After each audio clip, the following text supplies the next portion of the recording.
ఇండస్ట్రీలో ఉన్న భామలు లైంగిక వేధింపులకు గురవుతుంటారని తరచుగా వింటూనే ఉన్నాం. తమతో ఒక రాత్రి గడిపితేనే సినిమా ఆఫర్లు ఇస్తాం, లేకపోతే లేదు అని మొహం మీదే అడిగేవాళ్ళు ఎంతో మంది ఉన్నారు. కాకపోతే తమకు ఎదురైన ఆ అనుభవాల గురించి చాలా మంది భామలు బయట పెట్టరు. తమ కెరియర్ ఇబ్బందులో పడుతుందేమోనన్న భయంతోనో మరే ఇతర కారణమో తెలీదు, కానీ వాటిని రహస్యంగానే ఉంచుతారు.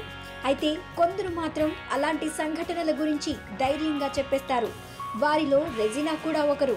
సినీ పరిశ్రమలోకి ఎంట్రీ ఇచ్చిన కొత్తలో తాను కూడా ఇలాంటి అనుభవాన్ని ఎదుర్కొన్నానని, కానీ తాను ఏమాత్రం లొంగలేదని ఓ ఆంగ్ల పత్రికకి ఇచ్చిన ఇంటర్వ్యూలో తెలిపింది.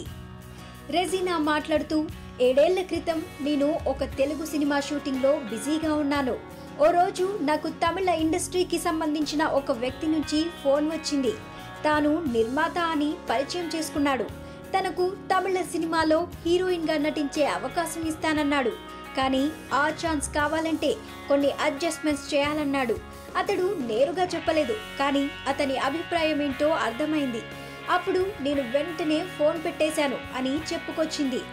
ఏదైనా ఇబ్బందుల్లో ఉన్నప్పుడు తమను తాము ఎలా కాపాడుకోవాలో మహిళలకు తెలిసి ఉండాలని, ప్రతి అడుగు ఆచితూచి వేయాలని పేర్కొంది. ఆ తర్వాత తనకు మళ్లీ అలాంటి అనుభవాలు ఎదురు కాలేదని రెజినా వెల్లడించింది.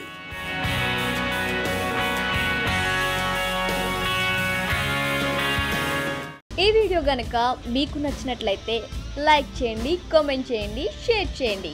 బట్ సబ్స్క్రైబ్ చేయడం మాత్రం మర్చిపోకండి our YouTube channel plus TV. Thanks for watching.